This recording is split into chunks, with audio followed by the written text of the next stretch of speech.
Look, the weight is not a problem with Abner. You know, he's not a guy that blows up very heavy. So the weight is definitely not even a problem. He's walking around during training camp, 5-6 pounds overweight only. So that's not going to be no issue at all. You talk about how tough Cuellar is, big hitter and everything. Is Abner going to have to be a little more defensive in this fight than he has been? Cuellar is very, very strong, not only physically, as what people see, but he's also very strong mentally. He wants those big fights. He wanted this fight with Abner since I was training him. Once he won the title with me, that's the first thing he wanted, those big fights. He was always talking about, why don't they give me those fights? And I always told him, be patient, it'll come. Now I'm not with him, but it came, he's getting that big fight. Now it's, now it's like he always wanted Abner. Now he's got Abner. Abner was real offensive against Santa Cruz and a couple of these fights. Is he going to have to be a little more clever in this fight than like maybe he used to be?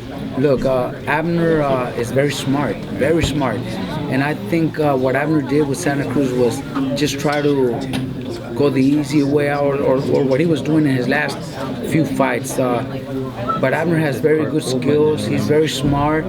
And the way we've trained for almost a year already, preparing for this fight, he's been doing such a great job.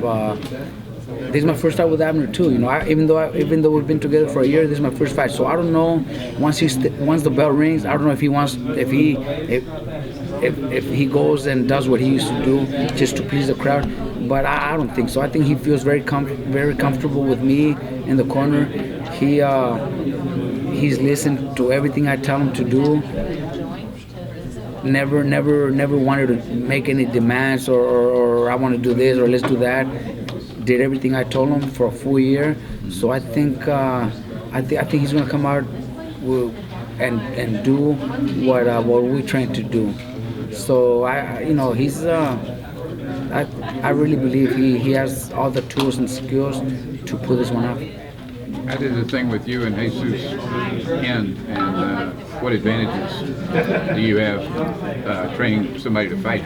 Look, honestly, I really don't know how it ended because our last fight was a Darchinian fight, and after the fight, it was a celebration. We won. He defended his title. When it came to the following training camp, is when I learned that he wasn't going to train with me. And I didn't hear it from him because he never told me. It was through my assistants that were working with me and helping him out. They're the ones that told me that Cuellar wasn't going to train with me. So, it's not the first fighter or last that leave their trainers. It's happened before with us. Now I'm into this sport where this is not the first time that happens to me either. So it was just like, all right, well, good luck. And we never talked. Me and Cuellar never talked.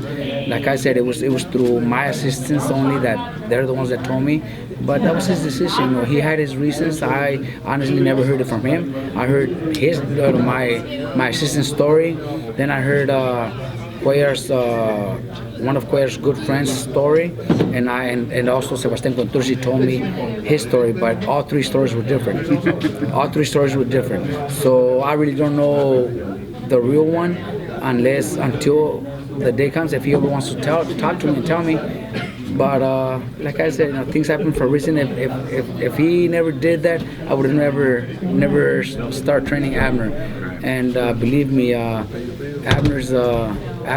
We've had a great training camp. Abner's is that fighter that dedicates himself, listens to the trainer, listens to everything he's told. And I told Abner, look, Abner, you're not my only fighter.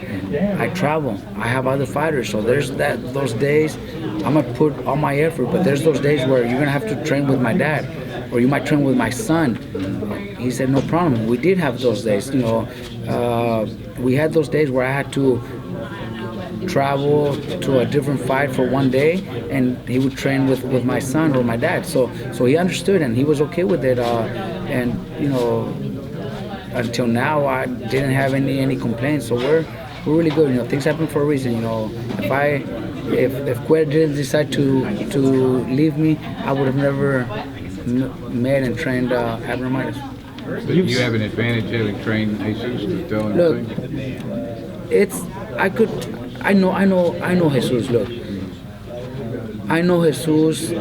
I trained him for 2 years, 5 fights, I believe, and I know what it's like right before the fight in the locker room. I know how Jesus is, and that's one thing that I could use against him during training camp. I know, you know, even though, you know, he's with a great trainer in Freddie Roach. Freddie Roach has never walked out into the arena with him. This is the first time together. I did it for 5 fights for 2 years, so that could be an advantage. But I don't think I need those advantages. I think what Abner did in training and the game plan that we have is all we need to be able to win this fight. When he had Jesus, worried about his weight. He's big for a featherweight. He is a big featherweight. And that, you know, he's walking around at heavier weight. It's more of a struggle for him to get there than Abner. Is that something that you also experienced with him? Look, with Cuellar, every fight that we had together, and we're talking 4 years ago when he first came to me and fought for the title, he always had trouble making 126. So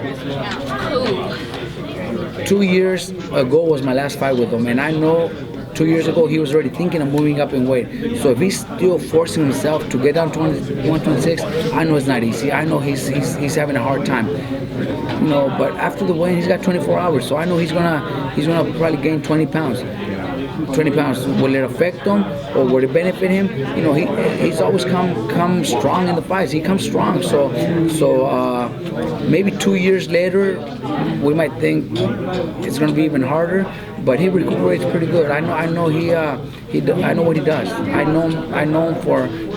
We did it for 2 years. I know what they do after the wins to recuperate themselves. There's nothing I could do about it because I know what they do, but there's nothing I could do about it because he's not doing anything illegal either.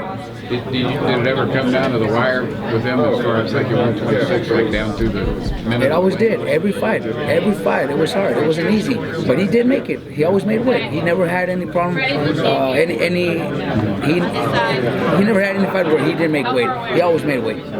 Robert, you mentioned that Freddie's never walked out Cuellar, and you mentioned some things there that maybe you should take advantage of. What are those things? Does he get really nervous, or does he? No. Those are things that I'm sure. You know, I could probably tell you after the fight, or Freddie could tell you too, because it's just things that I know that he doesn't know. Maybe not even people around him that have been with him, because maybe they don't know boxing the way I do. I know boxing, and I know my fighters from just looking at their eyes. You know, I know a lot of things that a lot of people in boxing don't know. They just there because they love boxing, but they don't know the boxing that I know because I was a fighter too. So those are the things that could make a difference. One last thing. Because of the way things ended, would you get more satisfaction getting this win over him? Look, it's going to be a great win if we get this win, because it's not only my 10th world champion, it's Abner's 4th world title. So it'll be just a great feeling. It's not about getting revenge or anything, because we never ended in bad terms. He never said nothing bad about me. He just decided not to train with me. I wish him the best. You know, it's not like like I hate him or anything like that. You know, things happen for a reason. If it wasn't for him, I wouldn't be training Abner. I wouldn't have that champion that I have now, that fighter that I have now. Good. Let's see if I. Thanks. Huh? Got a lot, Fred.